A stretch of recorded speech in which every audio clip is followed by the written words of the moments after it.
हरिओम उच्चतर माध्यमिक विद्यालय डभरा के ऑनलाइन क्लास में कक्षा 10वीं के समस्त छात्र छात्राओं का स्वागत है। हिंदी विषय के इस वीडियो में हम आज पाठ 5.3 जीवन का झरना नामक कविता पाठ का अध्ययन करने जा रहे हैं। इस पाठ के कवि आरसी प्रसाद सिंह हैं। आइए पाठ का पहले अध्ययन करते हैं, उसके बाद उसका व्याख्या करेंगे। यह जीवन क्या है, निर्झर है, मस्ती ही इसका पानी है। सुख दुख के दोनों तीरों से चल रहा राह मनमानी है। कब फूटा गिरी के अंतर में, किस अंचल से उतरा नीचे, किस घाटी से बहकर आया समतल में अपनों को खींचे। निर्झर में गति है, यौवन है, वह आगे बढ़ता जाता है। धुन सिर्फ एक है चलने की, अपनी मस्ती में गाता है। बाधा के रोड़ों से लड़ता, वनों के पेड़ों से टकराता, वन के पेड़ों से टकराता, बढ़ता चट्टानों पर चढ़ता, चलता यौवन से मदमाता।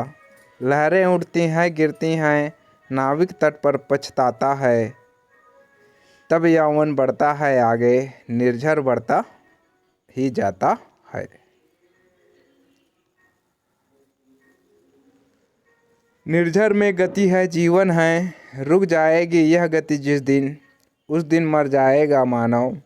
जग दुर्दिन की घड़ियां गिन गिन। निर्झर कहता है बढ़े चलो, तुम पीछे मत देखो मुड़कर।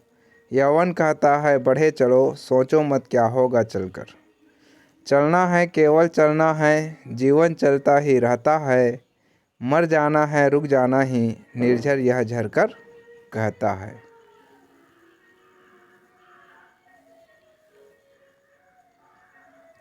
आइए इसका व्याख्या करते हैं। जीवन का झरना, जीवन मतलब व्यक्ति का जो जन्म होता है वो क्या है। यह जीवन मतलब व्यक्ति का जो जन्म से मृत्यु का जो सफ़र होता है उसे ही जीवन कहते हैं, और वो एक झरने के समान होता है। झरना मतलब समझते हैं, जैसे पर्वत से कोई जल गिरता है या पानी का कोई धार जो गिरता है तो वही क्या कहलाता है, झरना कहलाता है। यह जीवन क्या है, निर्झर है। तो कवि जो हैं आरसी प्रसाद सिंह जो हैं वो कह रहे हैं कि ये जो जीवन है वो क्या है, एक निर्झर है, मतलब झरने के समान है। मस्ती ही इसका पानी है। और जीवन को जीते हुए व्यक्ति को जो आनंद, मस्ती मतलब जो आनंद मिलता है वो इसका क्या है, पानी के समान है। जिस प्रकार झरने में क्या होता है, पानी होती है, उसी प्रकार जीवन में मस्ती या जीवन में जो आनंद होता है वही उसका क्या है, पानी है। सुख दुख के दोनों तीरों से चल रहा राह मनमानी है। और जीवन रूपी जो झरना है, उस झरने के दो किनारे कौन कौन से होते हैं, सुख और दुख। इनके दो क्या होते हैं, किनारे होते हैं। जैसे नदियों के किनारे होते हैं या तट होता है, उसी तरह से सुख और दुख रूपी जीवन के भी दो किनारे होते हैं। चल रहा राह मनमानी है। और जिस प्रकार झरना क्या होता है, अपनी राह मतलब रास्ते में या अपने मार्ग में अपनी मनमानी से या अपनी गति से क्या करता है, चलता रहता है। उसी प्रकार जीवन क्या होता है, मनुष्य का जो जीवन है वो भी कभी रुकता नहीं है, वो भी अपने ढंग से या अपनी मनमानी से चलता रहता है। कब फूटा गिरी के अंतर से, किस अंचल से उतरा नीचे। और जो झरना है वो कब, गिरी मतलब होता है पर्वत, अंतर मतलब होता है हृदय से, है ना, पर्वत के हृदय से कब वो नीचे गिरता है, किस अंचल से उतरा नीचे, और किस आंचल से या किस पर्वत के आंचलों से गिरता हुआ वह नीचे उतरा है। किस घाटी से बहकर आया समतल में अपने को खींचे। और वो पर्वतों की किस घाटियों से बहता हुआ समतल धरती पर आया है या मैदानी भाग में आया है, अपनों को खींचे। और अपने या जो उनके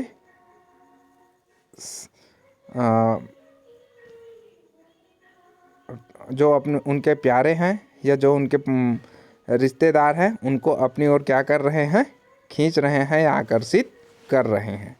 निर्झर में गति है, यौवन है वह आगे बढ़ते जाता है। तो जिस तरह से क्या होता है, निर्झर मतलब जो झरना है वो किसी पर्वत के अंतर से या पर्वत के अंदर से उसका जन्म होता है, किसी अंचल से उतरता है और किसी आंचल से क्या होता है के सहारे से वो, या किसी पर्वत की किनारों के सहारे से वो नीचे धरती पर घाटी में बहकर समतल क्षेत्र में आ जाता है। उसी प्रकार व्यक्ति का जो जीवन है वह भी वो जन्म लेता है, फिर अपने किसी प्यारे के सहारे से या उनके अपने माता पिता के सहारे से वो भी क्या होता है, ज़मीन पर चलना फिरना सीखता है। उसी प्रकार जिस प्रकार झरना भी धीरे धीरे घाटी से बढ़कर आया समतल देश में अपने को खींचे, मतलब अपनों के सहारे से या उनके माता पिता या भाई बहन के सहारे से वह व्यक्ति का भी जीवन जो है वो धीरे धीरे आगे बढ़ते चला जाता है। निर्झर में गति है, यौवन है वह आगे बढ़ते जाता है। और जिस प्रकार झरने में क्या होती है, झरने का जो जल होता है वो हमेशा गतिमान होता है, मतलब हमेशा एक जगह से दूसरी जगह प्रवाहित होता रहता है। उसी प्रकार यौवन है वह आगे बढ़ते जाता है, वो क्या होता है, कभी थकता नहीं है या उसमें किसी प्रकार की कोई बाधा नहीं आती है। उसी प्रकार जीवन में जो यौवन स्थिति होता है वह भी हमेशा क्या होता है, यौवन अवस्था हमेशा आगे बढ़ने के लिए होता है। धुन सिर्फ एक है चलने की अपनी मस्ती में गाता है। और निर्झर मतलब झरने के जो जल हैं या उसका जो पानी है वो जब बहता है तो उससे जो आवाज़ निकलती है, जिसे कवि ने क्या कहा है, मस्ती का गीत कहा है ना, अपनी मस्ती में गाता है। उसी प्रकार जो नौजवान होता है या जो युवा होता है वह उसका भी जीवन भी क्या होना चाहिए, गतिशील होना चाहिए, और उसे भी अपनी मस्ती के साथ या अपने आनंद पूर्ण जीवन के साथ अपने जीवन को जीते आगे बढ़ते रहना चाहिए। बाधा के रोड़ों से लड़ता, वन के पेड़ों से टकराता। और जिस प्रकार झरना जो है या झरने का जो पानी है उसके मार्ग में आने वाले जो पत्थर होते हैं, बड़े बड़े पत्थर या चट्टानों को क्या होता है, लड़ता जाता है, वन के पेड़ों से टकराता है। और वन में उगे हुए पेड़ों से वो क्या करता है, अपने मार्ग को रुकने नहीं देता, उनसे लड़कर या उन समस्याओं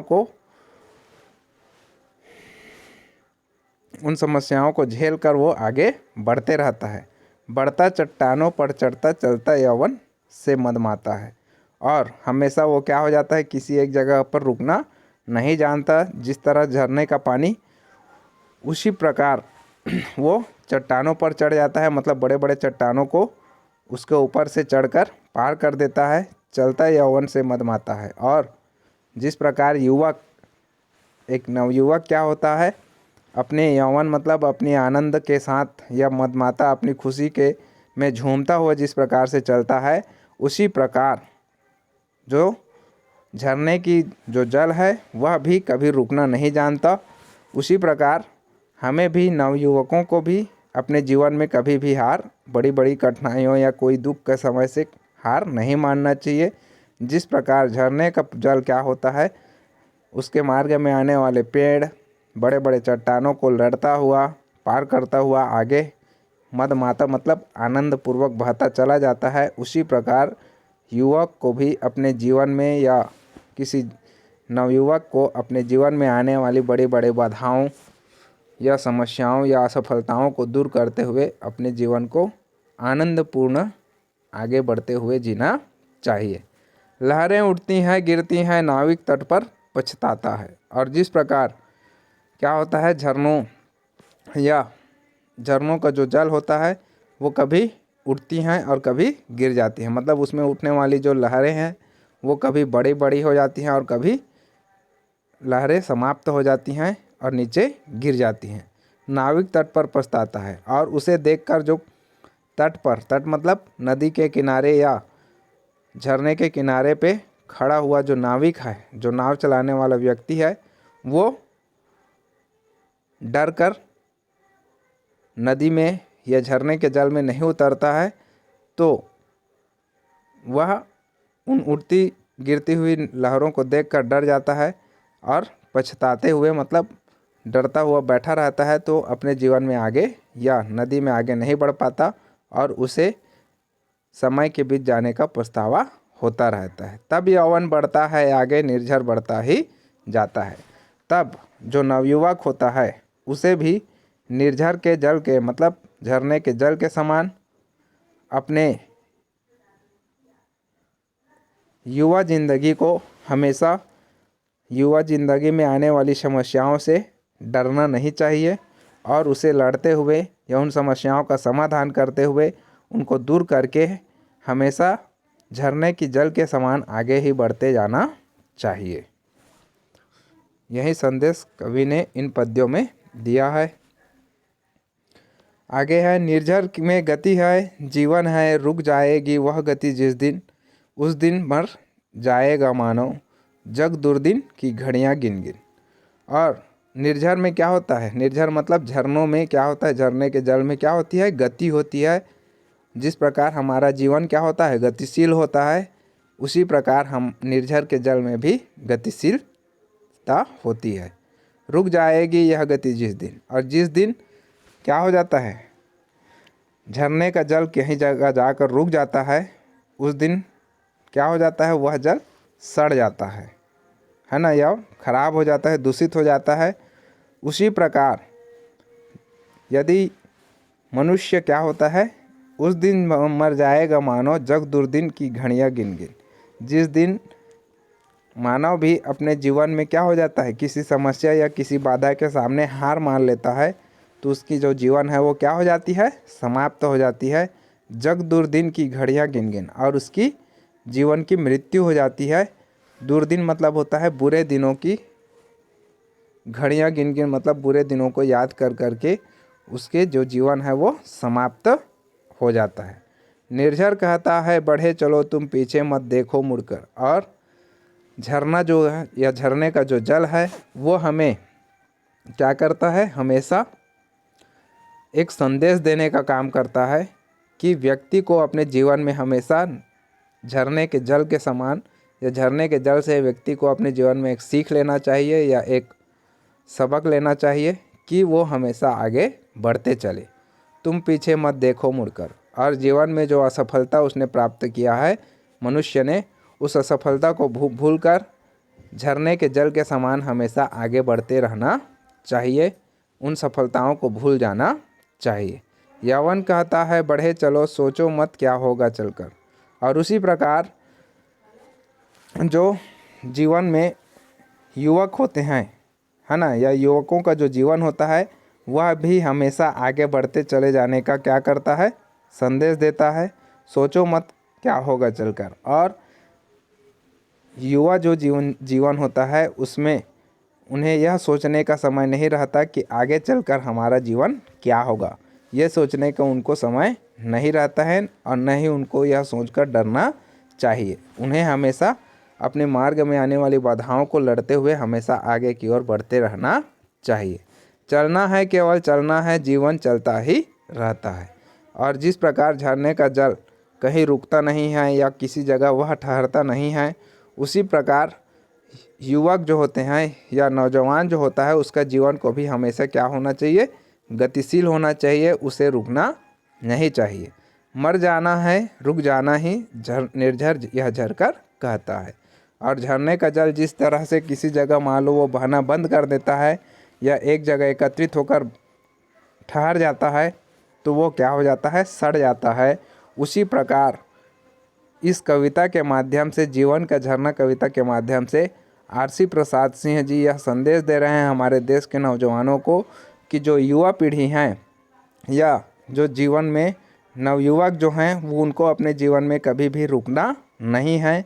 जिस दिन वो रुक जाएंगे उस दिन उनके जीवन की क्या हो जाती है? मृत्यु हो जाती है। निर्झर यह झरकर कहता है। और यह संदेश हमें, जो झरना है वो ऊपर पर्वत से नीचे धरती पर गिरकर क्या हो जाता है? यह संदेश हमें अपने जल के माध्यम से दे रहा है। ठीक है, आज के लिए बस इतना ही। धन्यवाद। आगे हम नए पाठ का अध्ययन अगली वीडियो में करेंगे। धन्यवाद।